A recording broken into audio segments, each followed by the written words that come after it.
Hi, I'm Brandon. And I'm Robert, We're students at Emory University. and this is our presentation on NAND mirroring.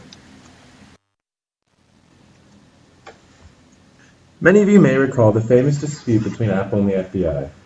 Apple was ordered by a California judge to develop software that would break into Saeed Razan Farouk's iPhone 5C. Farouk was one of the two shooters in a San Bernardino terrorist attack targeting employees of the city's Department of Public Health. They killed 14 and injured 22, the deadliest mass shooting in U.S. history since the 2012 Sandy Hook elementary school shootings. While the two attackers were killed in a shootout with police and the attackers had destroyed their personal phones, a work iPhone was recovered. While the dispute over Farouk's iPhone gained national attention, it was one of many iPhones FBI sought to gain unauthorized access to. Since 2015, the FBI has been ordering Apple to aid in criminal investigations. They asked Apple to extract data like contacts, photos, and calls from locked iPhones running on operating systems iOS 7 and older, with at least 12 requests by February 2016. Apple refuses in court on the grounds that they are being forced to become an agent of law enforcement. The requests include getting into devices with iOS 4 through iOS 9. These requests show that the FBI was not only trying to get into one terrorist phone, but any suspect's phone. Apple refused to comply with the court's ruling, and their CEO Tim Cook issued a public statement about Apple's policy to never compromise the security of their own products. Cook's refusal resulted in the FBI pursuing their own method of attack to break into Farouk's and any suspect's iPhones. FBI Director James Comey said in March 2016 that NAND mirroring doesn't work, and would not be able to be used to get into Farouk's iPhone 5C. When experts demonstrated otherwise using jailbroken iPhones, Comey responded, "You're simply wrong to assert the FBI and the Justice Department lied about our ability to access the San Bernardino killer's phones." Well, as revealed, the FBI spent over $1 million to get into the iPhone using secret methods. Sergei Skorobogatov of the University of Cambridge was able to use NAND mirroring in less than $100 of hardware to brute force his way into an iPhone 5C. Enough time and not much money can break into anything. You might be asking, what is NAND mirroring? Well, data mirroring involves copying data to a storage device in real time. The stored information is always an exact copy of the original data. And while this is useful in data recovery in case of disaster or loss, it presents a threat from the hardware security perspective, since it creates an exact backup of the previous state of the system. Why is this a problem? Let's take the iPhone security scheme. The user's passcode is used with the particular device's unique UID key to calculate the passcode key, unlocking the so-called system key bag. Thus, changing the passcode makes it necessary to only re-encrypt a small portion of stored keys instead of all the user data. The UID key is hard-coded into the main system on chip, or SoC, and is part of the CPU hardware security engine. It's not accessible to the running code, so brute forcing the passcode key without the matching SoC hardware is an impossibility. And here's a little diagram of iOS forensics. Assuming this security is enabled, then on power-up, the iPhone prompts the user for the passcode. After 5 consecutive incorrect attempts at entering a passcode, a short wait time of about 5 seconds is introduced. This waiting time then increases with each next incorrect attempt to 1 minute, then 5 minutes, then 15 minutes, and finally 1 hour. The actual user of the phone can also turn on an option to permanently delete all data after 10 consecutive incorrect attempts. These states of having a certain number of tries remaining is stored in flash memory, and as such, the 0 attempt state can be data mirrored and then restored. This will be explained in more detail later. What is flash memory? You've all used it. Do any of you know what this is? That's right, it's a USB drive, aka a flash drive, named after the flash memory that it uses. Flash memory is an electronic, non-volatile computer storage medium that can be electrically erased and reprogrammed.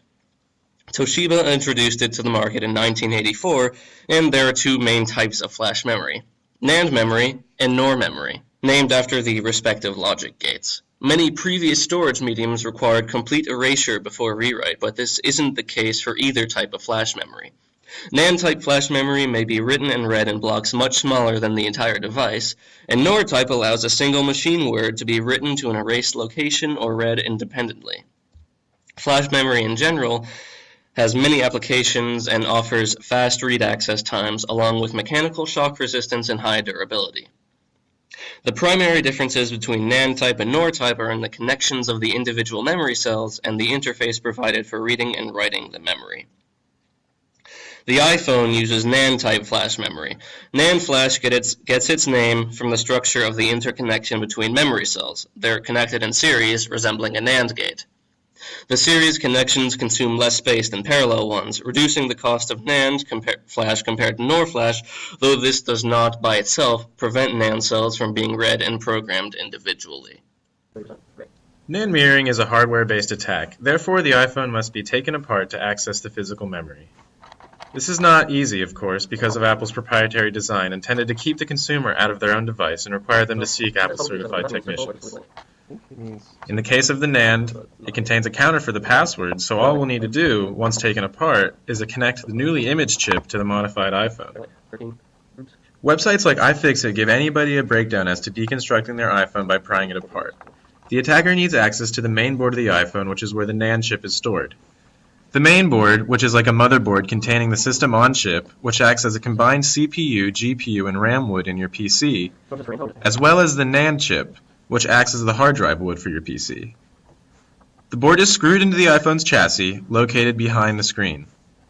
Once you have access to the main board, one needs only to desolder and pry off the NAND chip, which is both soldered and epoxy to the board in order to mirror it. To safely remove the chip, heat can be applied to the board. NAND memory has been proven to withstand temperatures over 400 degrees Celsius for over 10 minutes without data loss. To safely remove the epoxy and solder, the entire board is heated to 150 degrees Celsius, and 330 degree hot air is applied to the NAND chip itself.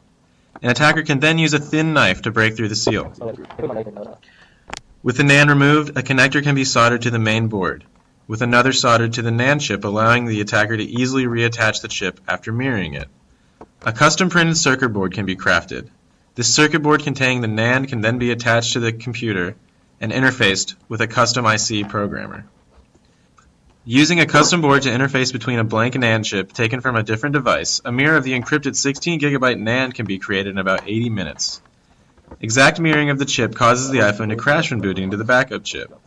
It was found that the backup chip was accessing memory that didn't exist or contain unexpected information. Modifications that include copying hidden pages to correctly align the memory addresses can be made to the custom interface board that creates a working clone of the original. Since the NAND contains a counter for passwords, attempts with the clone of the original chip or a restoring of the backup to the original chip, the attacker needs to only shut down the iPhone and connect the newly imaged chip to the modified iPhone. Once in place, the phone needs to be turned on and will boot to the NAND. Each attempt at fully imaging the original chip and trying out 6 passcodes on the iPhone takes on average 90 seconds. There are a little over 5,000 possible password combinations with a 4-digit code. NAND mirroring would require at most 1,667 rewrites with the 6-try limitation. Since you get 6 attempts in 90 seconds, the attack would take about 40 hours or less for one person to manually try all possible 4-digit passcodes. If you just use a 6-digit passcode instead, it would require over 160,000 rewrites. NAND memory cannot handle so many rewrites, and the attacker would likely damage the flash memory storage. Using hardware clones, a group of attackers with multiple pieces of hardware could create as many NAND clones as they would like in advance and restore them as another is being tested.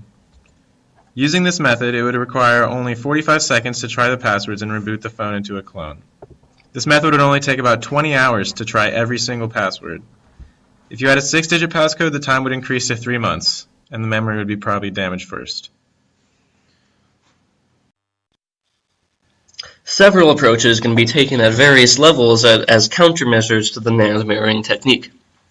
At the hardware level, more robust authentication should be used instead of a proprietary interface. At the software level, a challenge-response authentication could be used to prevent access to NAND memory or replay attacks. At the usability level, users should use at least 6-digit passcodes or better, 8-character passcodes. Attacking such passcodes would require access to the SoC directly to reduce the waiting time between attempts. Ultimately, as has been mentioned in this class many times before, sometimes having effective security doesn't mean perfection so much as creating inconvenience for the attacker and increasing attack time drastically, which would be essentially the same as effective security. Thank you for watching. On this slide, you can see some possible future directions that NAND mirroring can be taken. We hope you enjoyed.